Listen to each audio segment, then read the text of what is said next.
Hey, welcome everyone into the Wells Tech Garage for today's episode of Counterpoint. Today we're going to be focusing on the DR775 blower motor resistor that you're going to find on a lot of late 90s and early to mid 2000s GM trucks and SUVs. This is a blower motor resistor, pretty standard, looks pretty standard, but one thing to note is that when you take it out of the box, it might look different than the original one that you pulled out of the vehicle. The original one might be a thinner, more card type of design.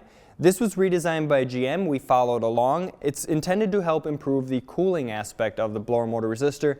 The cooler it stays, the longer it lasts. So it is a little bit of an improved design, so keep an eye out for that. It might look different coming out of the dash when you take it out. Now, if you're looking for a way to diagnose your blower motor resistor, make sure to check out our Tech Connect video that's going to be coming out always the night after this video. We're going to focus on the diag of this resistor and that. Today we're going to focus on some of the little quirks that have to do with this thing, and then also on the installation of the part itself. Now as we get into the box, we pull out the instruction sheet. You'll find a couple little good pieces of information on here. It says the blower motor is protected by a built-in thermal fuse, that if there's an issue in this system, this thermal fuse on top will blow and it will make the blower motor resistor inoperable. You need a new blower motor resistor at that point. But we need to remember, in an electrical circuit, sometimes there are other issues in the circuit that's causing our resistor to go bad. We're going to focus on those in tomorrow's Tech Connect episode. It also says to check the cabin air filter, so we'll get to that in just a second. If it has one, it could cause a restriction in the system, a airflow restriction, making the blower motor work harder. So you always want to make sure to take a look at that. It also says to check for a faulty blower motor and to attach a gasket if applicable. So this one already has the gasket attached. You don't have to worry about attaching it. So that's the gist of our instruction sheet. If you have questions, our phone number is right on here for installation. So this installation of this part is pretty straightforward, pretty easy. I would expect this to take a first-timer less than a half hour to accomplish. It is going to be pretty simple. You're going to need just a handful of tools here. Start off with a flashlight. You're going to be underneath the passenger side dash. So you're going to want a flashlight. You're going to want a ratchet, probably a small one with short sockets, a 7mm socket to take off some screws that hold a shield on underneath, and then a 5.5mm socket that's actually holding the screws for the blower motor resistor itself. And then you may want a pick tool or a small screwdriver to help get some of the connectors off of the resistor. This smaller connector goes right into the blower motor, and then there's a 6 or 8 wire connector here that goes into the resistor itself that comes from the switch. So let's go inside here and see what it's going to take to replace this thing. Hang on. Alright, so the first part of this installation is going to be, again, to verify that we are working with a manual climate control system, not an automatic. The DR775 is only for manual climate control. You know, turn the speeds 1, 2, 3, 4, 5, and the red and blue turn knobbies. Alright, we're going to start by moving the seat all the way back, give us more room to work under here. And now, not all vehicles are going to have this shield under here. Some will, some won't. This one happens to have it. So this is where we're going to need that 7mm socket. And now there's going to be one bolt here, one here, and then there's also one way over on this end. Now we're only going to pull 2 of them out on this one because that's all it's going to take to pull this down far enough to get our resistor out. You could choose to remove all 3 and completely remove the shield if you wanted, but it's not necessary. Alright, there's one. Sometimes the hardest part about working under these dashes is actually working under the dash.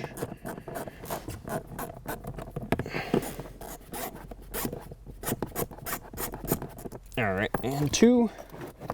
And we pull it down, and it should stay there. And again, you could pull this other bolt out and you could get this whole shield out of the way, but not necessary. And there's our resistor right here. So this is our resistor.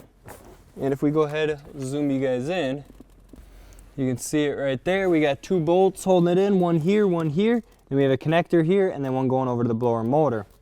So I'm going to go ahead, let's see if we can get the resistor out of here. And this is where we're going to use that 5.5mm socket.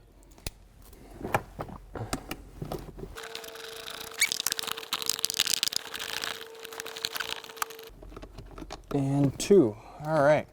So it's now unbolted and it's falling out. Now never ever run this resistor with it plugged in, not in the heater case where it's normally located. If you were to run this not plugged in, you will burn this thing up. Heat or air has to flow past this resistor to keep it cool. If you're running this thing out like this right now, if you were to turn the key on and run this blower motor, you will burn this thing up because there's no airflow past it to keep it cool. Always install it and bolt it in before you turn the key on and test it. Okay, so we got a connector here that we have to unplug. This is going to be a pull out this little tab style of connector. Sometimes having a pick helps. You're going to take your pick and just get behind it. Don't pry too hard because you will break it. Just kind of pull it out and we should be able to disconnect this guy. There we go. So there's our connector. Always take a look at these terminals in here. Make sure these are not melted. All right. If we have melting across this plastic, we have other issues. We have high current draw through the circuit. That's where we're going to get into tomorrow in the Tech Connect video. And then we also have our connector here going back to the blower motor itself. And this is going to be a push-in style connector. We're going to push the tab in. It's most likely going to take 2 hands.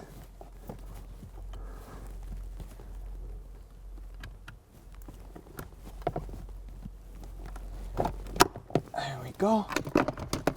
So again, on this one, it's a push in the tab here. Just push this in and pull it out.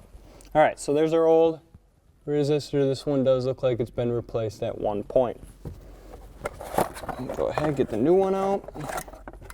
Again, looks about the same as the one that's getting replaced. But again, never install this thing, or never try and turn this thing on until it's fully installed. And it's only going to go in properly one way, like so.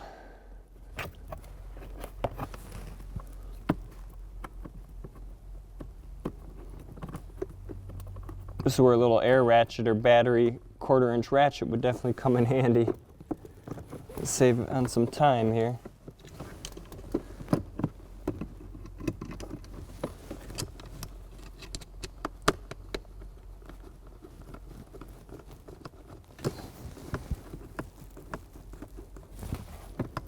All right, they're both started.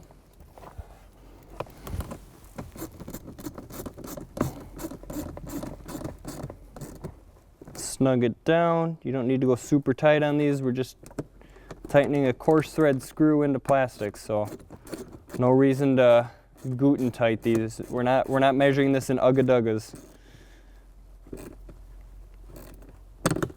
Oh, slipped off of there. All right, there we go. We'll plug the connector into the blower motor.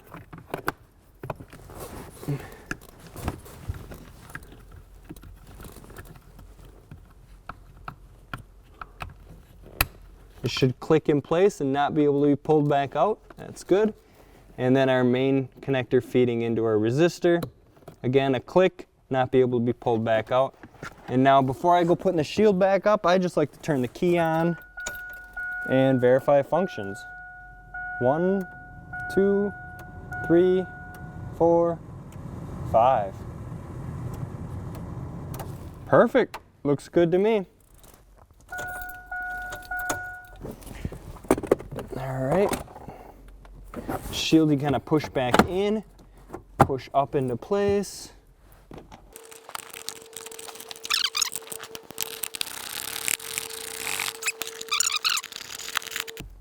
Perfect. Okay. All right, so as you can tell, the installation was pretty straightforward of the DR775. Really nothing that's too complicated with it, but sometimes the diagnosis part of it can be complicated. You want to make sure you're verifying other things. It's pretty common that the resistor is taken out because of other aspects, either high current draw in the blower motor, maybe high resistance in the circuit, maybe melted connections. There could be something else causing issues inside of the circuit that is damaging our blower motor resistor. You always want to verify the rest of the circuit first. So we're going to do that tomorrow night in the Tech Connect episode. This is going to be it for tonight. So thank you for watching. If you liked what you saw, please give us a thumbs up. Like the video, share the video, check us out on social media, Facebook, LinkedIn, Instagram, and Twitter. We're posting out to those all the time. And until tomorrow night, guys, we'll see you then, and happy wrenching, everyone. Thank you.